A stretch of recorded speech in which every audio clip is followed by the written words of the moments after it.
Welcome back to the LowG channel. This time it's a technique video inspired by the following performance.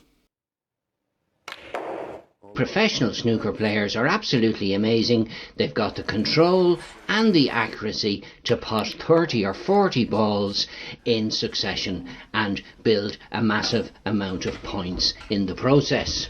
Now, why is that? Well, of course, professional snooker players, there's a lot of hidden precision in the movements that they make. And when it comes to LowG ukulele playing, there's also a fair amount of hidden precision in how you play. Now, there's already a couple of videos up on the channel covering this topic. One that was published recently was, have you got good right hand technique? And that really concentrated on your hand position over the strings, and it concentrated on wrist movements and thumb joint movements, etc. All very valid. This video looks at it from a different angle. It actually looks at it from a bird's eye view, or even your point of view, because what's going to happen is we're going to look down on my strings as I play, and you'll be able to see the accuracy and precision that I adapt in order to recreate the sound of the original recordings when I do these lessons. Now, before we start, I'd like to recap on a few basics. Firstly, my go-to downstroke is these three fingers here together, and you'll see that they're positioned in a way that the tops of the three fingers are more or less in line, and if I'm strumming, I'm sort of revolving my wrist. I'm getting good volume because my nails are actually striking the strings. If I was using the pad of a finger, it'd be much softer, less impact. So that's my downstroke. My upstroke is same three fingers, except on the way up, I'm inclined to just let that middle finger or that index finger come out a fraction, and I catch the strings on the way up.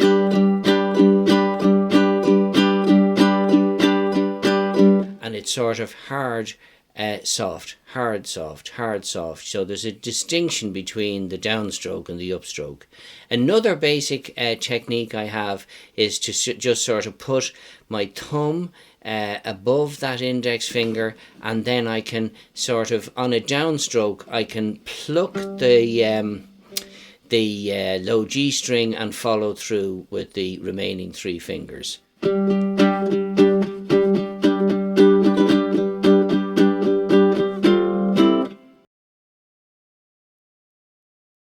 Right, so it's time to get down to the business end of this video. Now, the first song clip, and you may recognize it, is played at a slightly slower tempo than normal so that you can see my hand movements.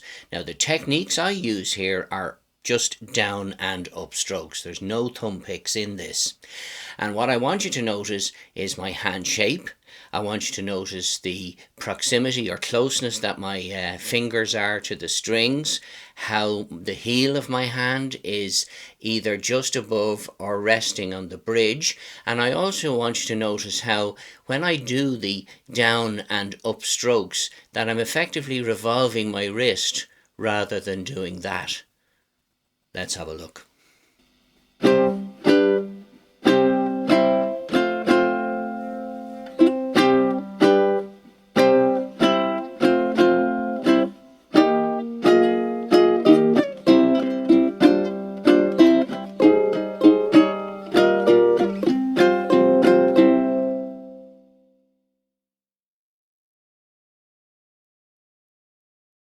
Okay, and now for the next song, also from the same stable. In this one, I'm introducing thumb picks. All the same principles apply as for the first clip, but I want you to notice here how my thumb is readily available above my index finger, so that with the slightest of movements I can bring it into play and bring it back out of play. I notice when some people are playing, their thumb is sort of way over here, and if they actually want to do a thumb pick, they've a lot of distance to travel in order to hit the string, and then they go back out here again. So get that thumb in the right position to bring it into play.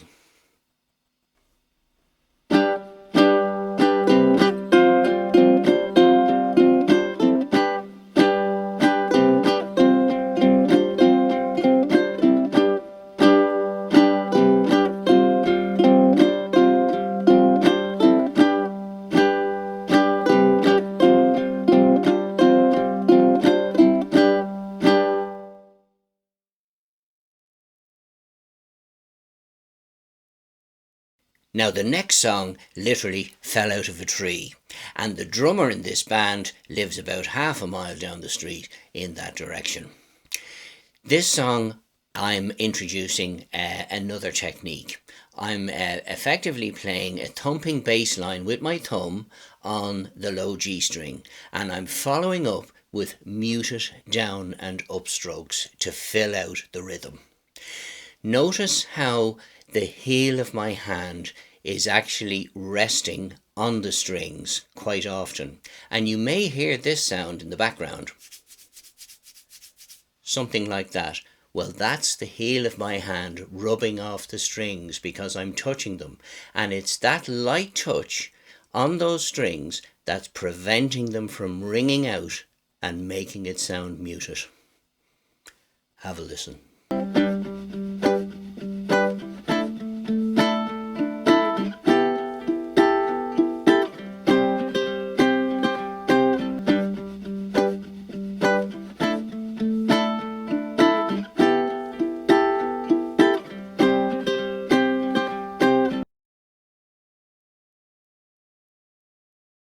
Right, the next one, same song, different clip, different style of play.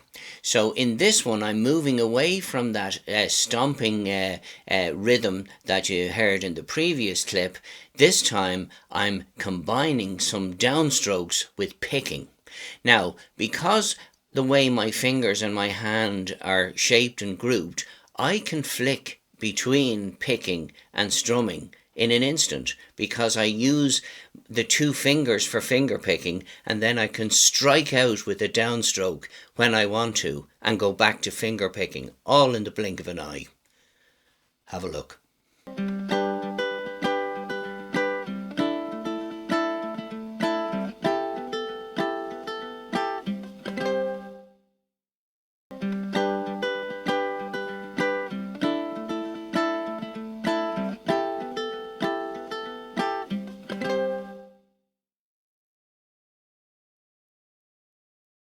Right, the next one, fruit from the same tree. So in this one I'm introducing a different technique. This I might call a sort of a shuffle strum. I think in the Hotel California video I called it Mexican reggae strum, but it's effectively a technique for doing what I would call high speed, high tempo strumming.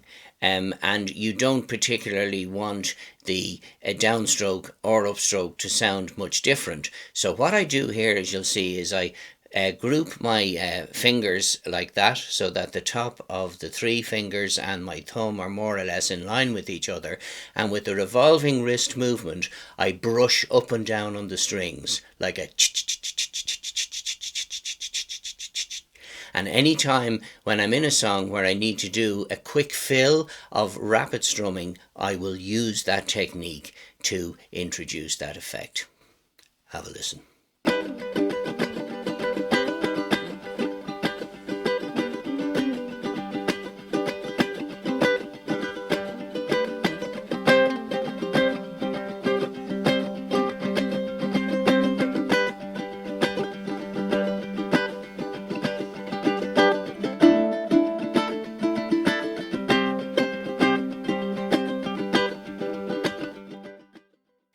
Now just to remind you that in the description section below this video, you'll find a catalogue of video links there to other videos that may be of interest to you.